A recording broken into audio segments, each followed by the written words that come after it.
Okay, so can you introduce yourself?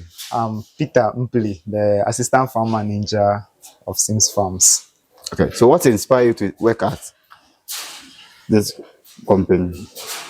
Well, what inspires me to work with this company or to work in this company is when I stood up as a child, started my education. In fact, I really have passion for animals. So because the passion I have for animals, it has motivated me to make my dream come true. So I started my primary school. When I completed, I went to my junior high. From there, I moved to my secondary school. Alongside, I was also having animals, small doing in the house, like poultry, like turkeys, and then even these pigs were having some local breed I do in the house. So with the knowledge and the skill I've learned from there has inspired me.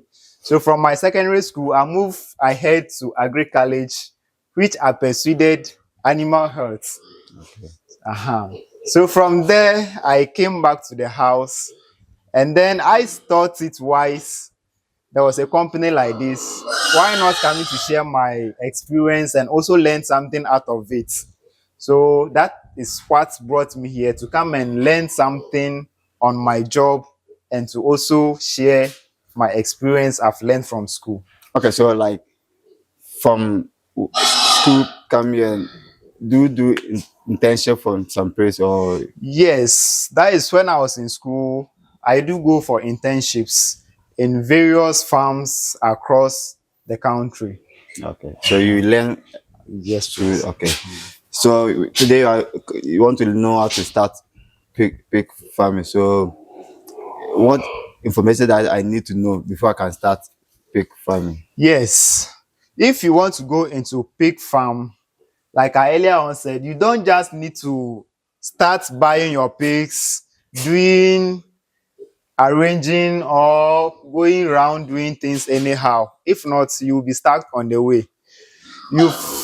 We have a lot of factors you have to consider. Okay. First, you have to consider the location of the land. You have to also consider whether the place you'll be having water or water availability. You have to consider electricity. You also have to consider your road, accessibility of the road to the farm. Whether whenever you are moving into the farm, there will be a good way to the farm, so that maybe it will not be like there will be vehicles, motorbike coming, and then there will not be a way for them to pass into the farm. So all these factors you have to consider. You also have to consider your structure, the breed you are going in for. There are some breeds that are not good for production, and then there are other breeds too that are good for production. So I advise, if you are to go into pig production, we have a lot of breeds that are around. So I can recommend these breeds we call Duroc or Hampshire. They are very good breeds. They can litter or farrow about 15-20 piglets once. So if you are into pig production, and then we assume or we all know, in pigs, a pig can farrow or litter twice a year. And if you are into this particular breed, and then they are able to farrow 15 or 20, and your management system is very well, your biosecurity measures are all well structured, and you are keeping good hygiene in your farm, and all these piglets are able to survive, I think within a year time you can get a lot of pigs on your farm. Okay, so I think that right now you know the breed, but before you know the breed, do you need to do our pen before you go for the animal? Yes, before you bring in your animals to the farm, any farm, you first have to construct your pen or your house. That is the key factor, because you can't just go and bring the animals and come and leave them stray like that.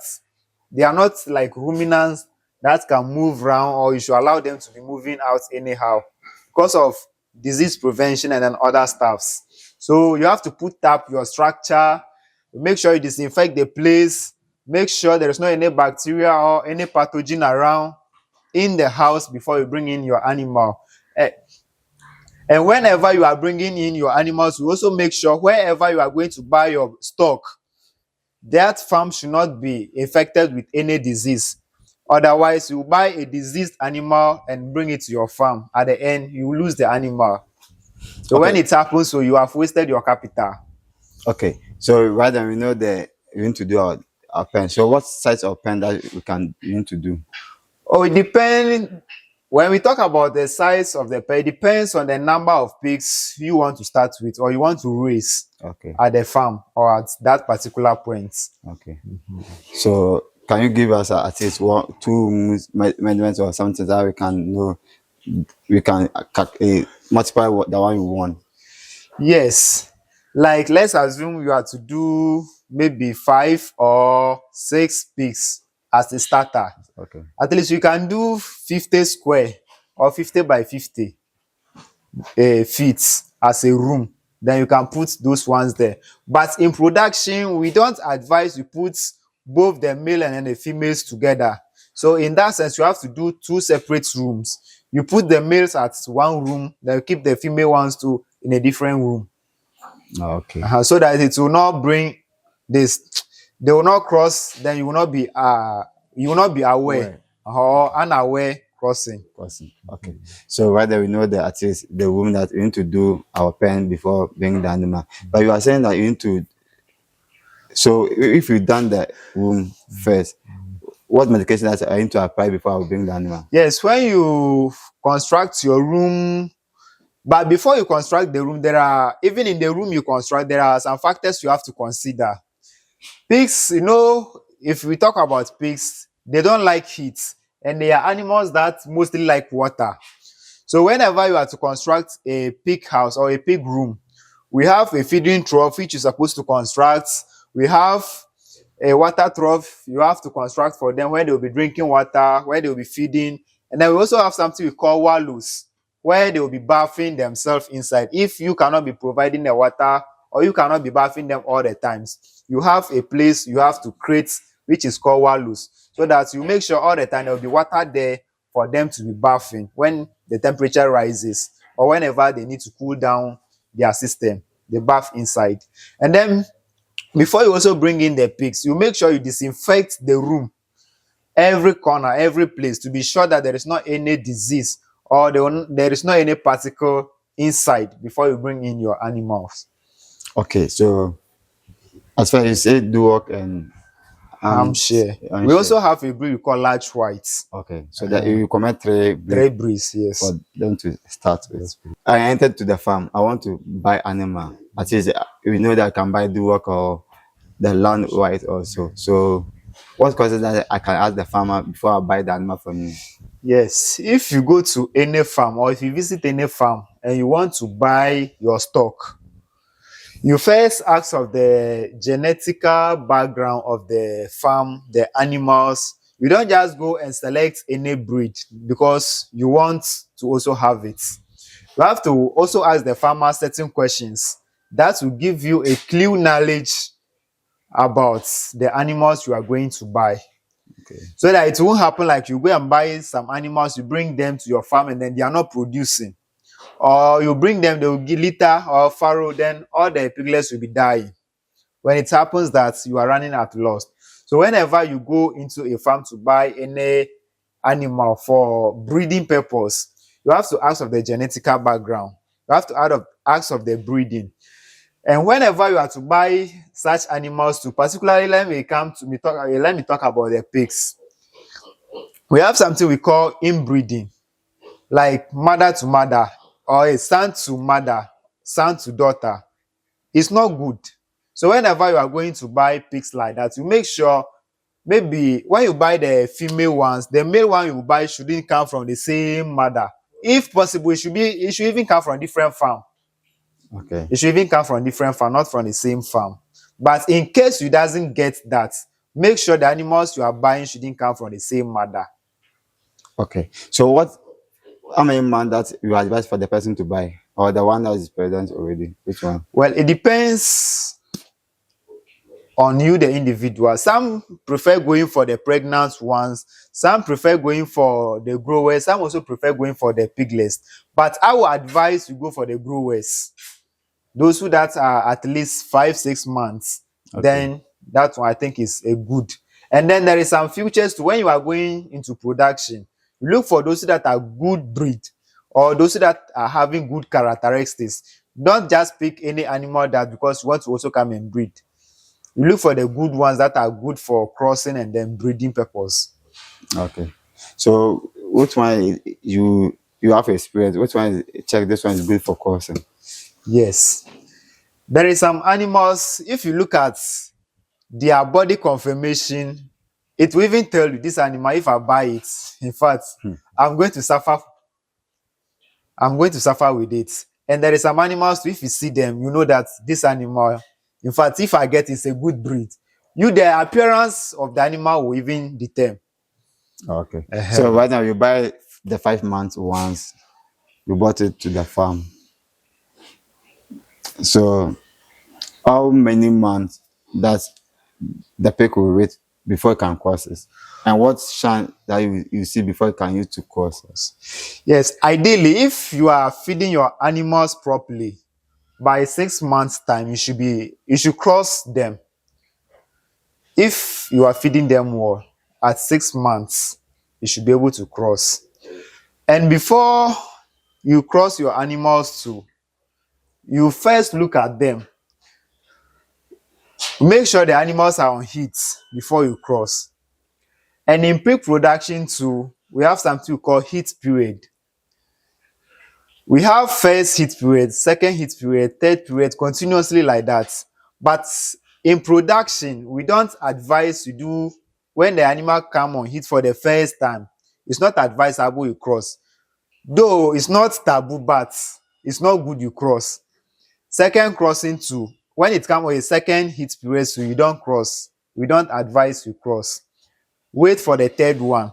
The reason why I'm saying you shouldn't cross doesn't mean if you cross, the animal cannot give birth or it can't do or it can't produce. It can do, but at times, whenever the animal is a farrow, it's find difficult. That is one reason. And secondly, too, the piglets that the mother will farrow will be less. So if you want to get more piglets, you don't cross for the first heat period and then the second one. You wait for the third one.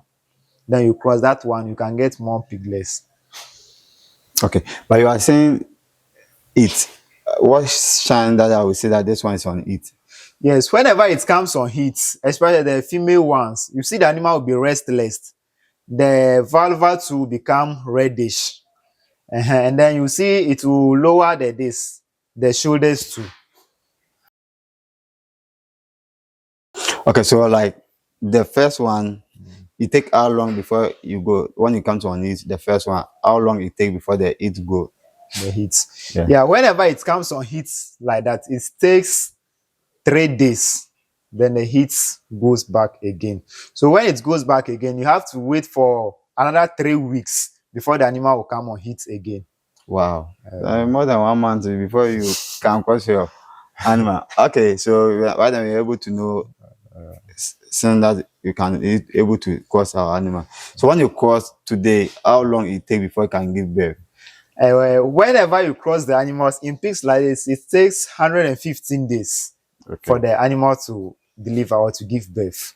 Okay, that's that. There are 3 months, 3 weeks, 3 days. Some days like that. Okay. So you need to write the date down, or we just Yes, leave it that as- is why I was earlier. I was saying you don't have to mix or you put the male and the females together. You put them in different separate pens. So whenever the female one comes on heat and you cross, you pick the date. Today is the day my animal has crossed. So from that day, you can start counting till the 115 days. Okay. Then So you'll be know or you will know the day the animal will give birth. okay. So take out to the record book. What information that I need to keep record on it? Yes, when we come or we talk about the record, you can keep health record.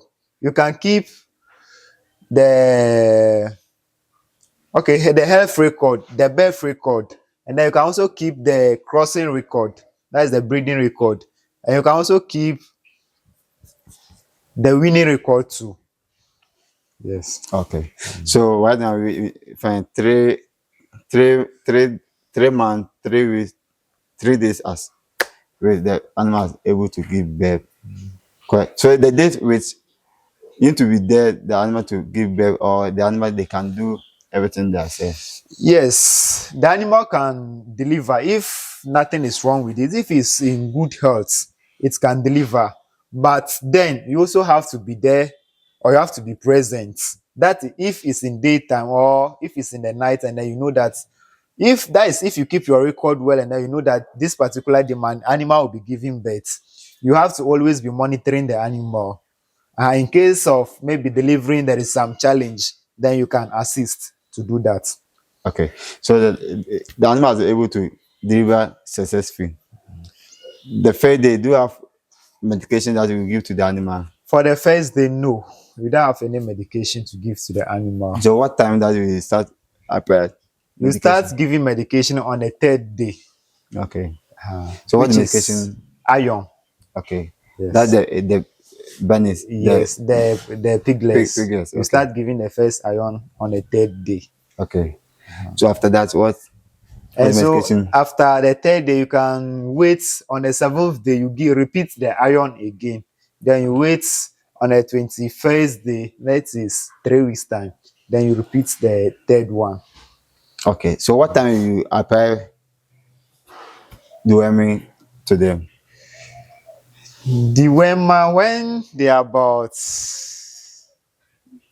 3 months or after winning, when you Okay. win them, You you say can. after winning. What mean of winning? Winning simply means the separation of the piglets from the mother. So that one take how long? That's why it depends on your feeding, and then it depends on you, the individual too. But normally, by 1 month, 1.5 months, you should be able to win them. Okay. So let's talk about their food. What food that is good for them? Well, for pigs too, they are just like we human. They also need balanced diets, which contains all the feed components such as the protein, vitamin, calcium, minerals, and then other stuff. So they also need the same thing. So whenever you are formulating feed for pigs, you make sure you have all those ingredients or these feed components, so that it can enable them to also grow fat. So you give them only fermented feed. Yes, please. So can you take out for your fermented feed the what you Yes, used to? like the feed we have been giving here, we have the rice brown we have been giving, we have the wheat brown we've been giving, we have maize, we have concentrate which we call kujis, and then we also give salt. You add salt to it. We Maybe add salt. that's why it is small bit. Okay. So I believe that.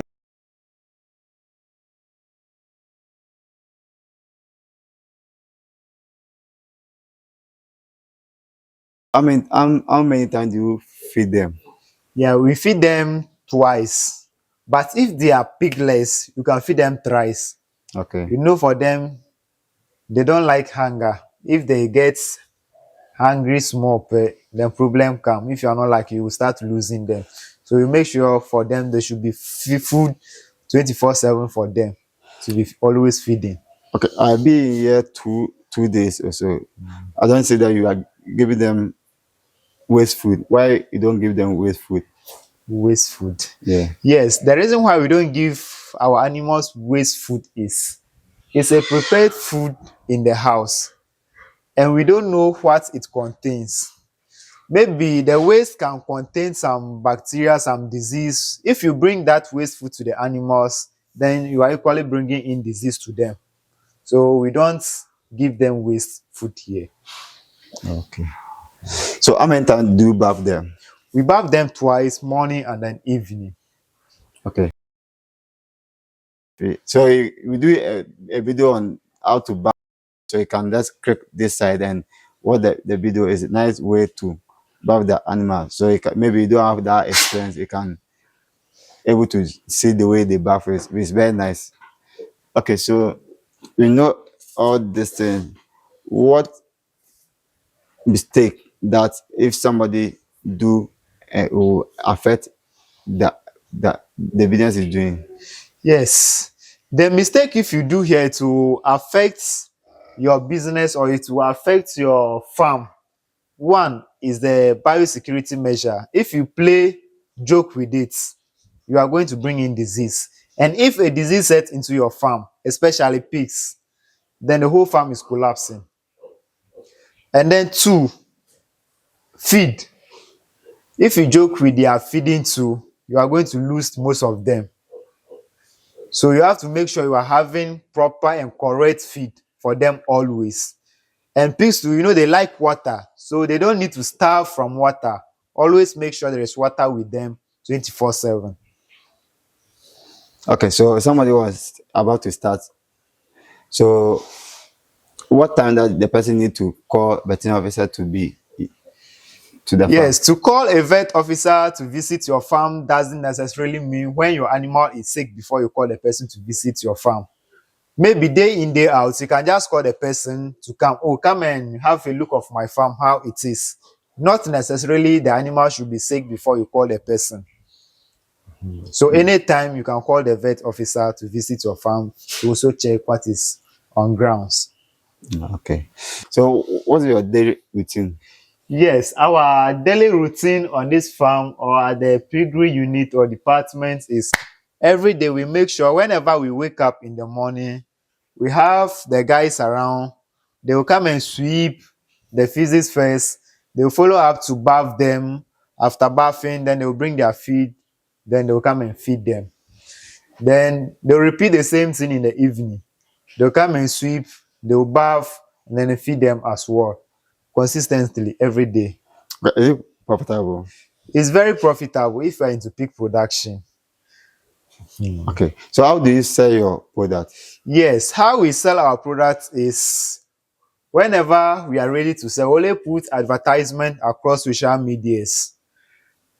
Then we start advertising, then people also come in for our products. Okay. So any advice for somebody who want to start? Yes, my advice to other farmers who want to go into pig production, I'll encourage you not to sit in the house thinking that I want to get huge money before I'll be able to start. As the saying goes, a little drop of water make a mighty ocean. The little you have, you can start with it. Don't wait to get large capital before you say, I want to do. And also, I also advise other farmers to go into animal production than any other farming because there is more income, more profits in animal farming or in animal rearing as compared to any other farming. Okay, so somebody is watching this video and is confused. You do agric in school, but you prefer to do work at bank, office, but you watch this video more. You don't know if he's going to start his own farm or going to work on to company that they will pay him. What advice that you can give to the person? Yes, the advice I have for such people, we have people who are working in government institutions, and most people has even quit their job running into animal farming or into animal rearing. So I think if you are into animal rearing, in fact, it's a quick investment or a quick income. You get a lot of money as compared into those who are into government sectors. Okay, so you can do part-time attached to it whilst you are doing government work. Yes, you can do. I know some people they started doing part-time work with farms like this, and then later on they quit their government job, and then they are now particularly into the animal farming. And that one pay more than the More government. than yes. Okay, so your telephone number and your location in case somebody want to contact you for the buying animal from you. You can call on 0544 965476 0544 965476, or you can also call on 053 561 5344 053 561 5344, and you will reach us at Sims Farms, Basa, Oti Region. Thank you. Okay, thank you for watching. Like the video, share and subscribe. What this video? Click this video. Click this video. Click this video. Click this video. Click this video.